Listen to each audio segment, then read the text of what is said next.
What does Jake Claver know about XRP? Man, he says, hey, Legend, do you know something about XRP and its anticipated timeline that you are not permitted to tell us? I'm going to skip that one.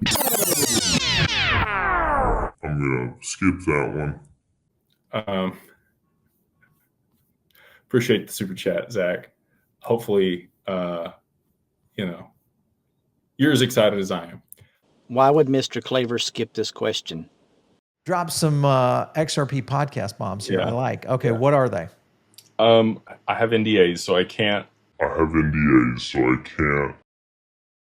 I personally feel like, not from any conversations I've had or NDAs that I'm under, that BlackRock and Ripple are much closer aligned than people realize. I've had the privilege and blessing of being in rooms with certain people and having enough conversations to have the discernment to come on here and explain this for you guys in a step-by-step, broken down manner. Maybe he really does know something, and that's why he's so confident with his predictions. What kind of predictions has he made?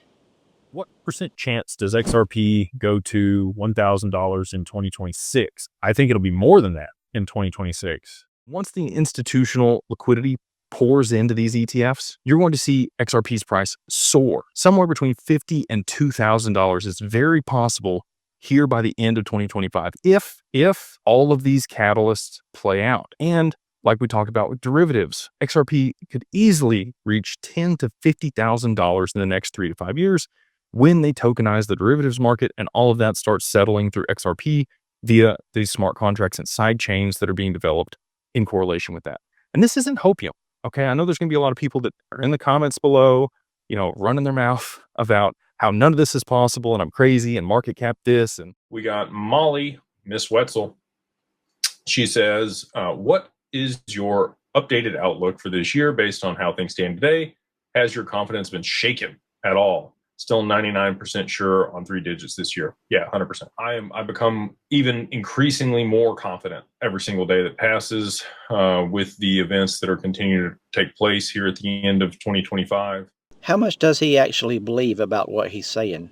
Just so you guys know, I do have a public bet that XRP will be $750 by December 31st at midnight of this year. If I'm right, it's about $20,000 worth of XRP today. If I'm right, it ends up being about $3.5 million at a $750 XRP. People kept saying, well, put my money where my mouth was. Well, I did. I own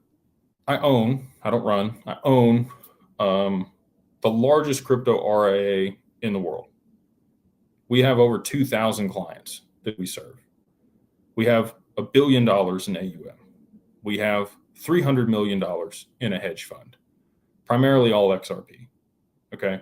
I could not have bet any bigger on XRP. I've built our businesses completely around it. Not to say we don't custody some other assets and do, some things with other assets. If I wasn't certain or extremely confident in these outcomes, I wouldn't come on. There's a lot of credibility risk for me to come on here and talk about this type of stuff and then be wrong. And again, I've talked about this many times. Everything I'm discussing is event driven. There have to be catalysts that play out. When does that happen? Nobody knows. I'm just trying to read the tea leaves and read between the lines here. And I'm looking at all the things that I know need to be in place for these catalysts to roll and the dominoes to fall that I've laid out for a year and a half. And they're all there. Everything's ready. And now you've got Ripple moving into these positions. They are with these acquisitions. You've got the Clarity Act rolling at the end of this year, likely, potentially early Q1 in 2026. It's all there on the board. And if I'm off by a couple months or I'm off by a couple $100, I really don't think people are going to be that mad if you make a bunch of money. Right? And again, not financial advice. Do your own research. I'm just some guy on the internet. Don't listen to me. Invest at your own risk. This video is for entertainment and educational purposes only. Nothing in this video should be construed as financial advice. Consult with a qualified professional when investing. Investing in cryptocurrency can be very risky, and you could lose all your money. Your investment choices are your sole responsibility, and neither I nor Jake Claver nor YouTube are liable for your losses.